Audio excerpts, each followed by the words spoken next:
On the Leaf, a light-hearted guide for the novice butterfly counter.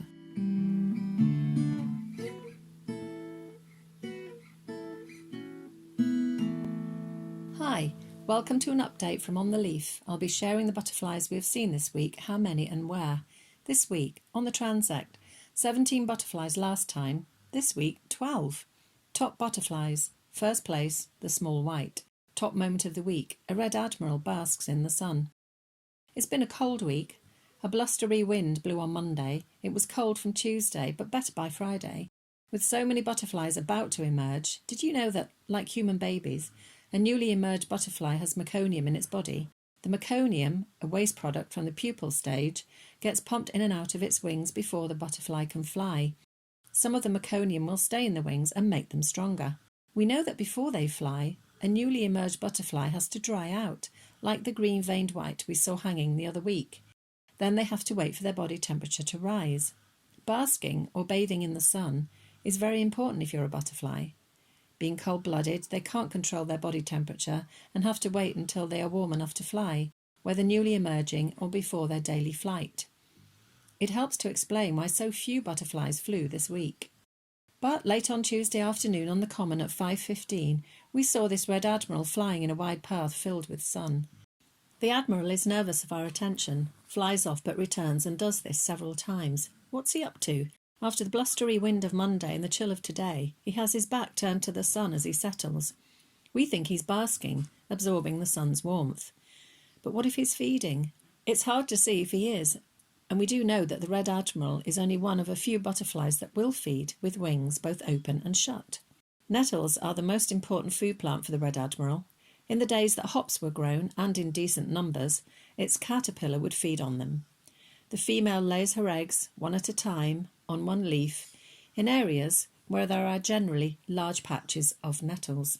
I read that when the larva emerges, it folds the leaf around itself and feeds within it, like a pancake. Think twice about strimming those nettles, and remember that the Red Admiral is not the only butterfly that depends on them. The peacock does, as do the comma and the small tortoiseshell. Little flew this week because of the cold, but with a temperature of 16 degrees by Friday, we were able to spot 7 small white butterflies on our weekly count. 7 out of the total count of 12. Here is one in a woodland clearing. But how do you identify a white? There are 4 common and widespread whites in the UK.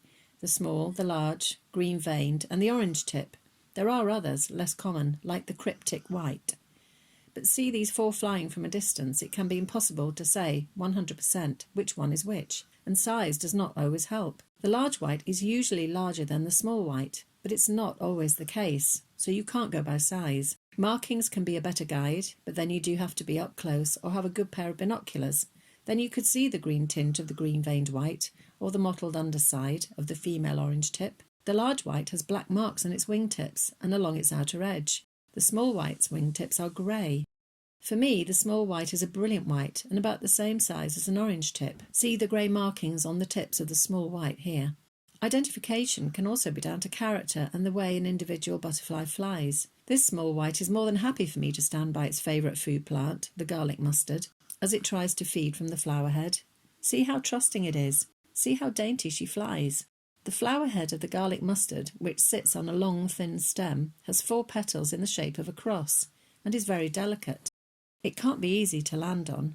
The small white flies in and around the garlic mustard, connects with the flower head, lands briefly and latches on. At other times, it seems to fly whilst feeding. Also on the transect this week, a holly blue. It's a she. See the shading the male doesn't have on the tops of her inner wings. She doesn't seem to mind me being here either. Another trusting butterfly. Here's another. This time in the first meadow. He sits on a dry leaf, but what is it? He's hard to see. With a quick glance, I think it's a moth.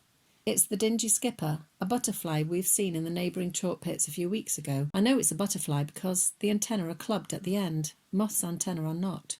He's our first dingy skipper of the year on the transect, and the only one we have ever identified in this meadow in the last 6. The dingy skipper, like the Red Admiral of today, sits and basks with its wings wide open. Not every butterfly does, but this is what he's doing here. But why here? Why this meadow? He only has one food plant, the bird's foot trefoil, otherwise known as bacon and eggs. You can see why with its flowers of deep yellow, often streaked with red. I can see now that these are all over the field.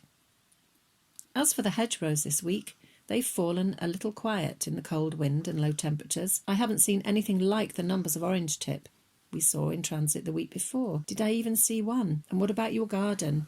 What has visited your window box, your outside space? Has it been quiet too? You might have seen a large or small white. If you see them again, watch how they fly. Try and catch their markings. You might have seen a holly blue. The brimstone is not visited, nor the orange tip. And the peacock that favoured the top of our shed has gone altogether. But there are flowers coming. Some might be tempted back. Out on your walks this week, look out for a new arrival. Another blue is on its way. The high temperatures will welcome them in. We will all welcome the warmth this week. Perhaps even we will bask in the sun. Until next time.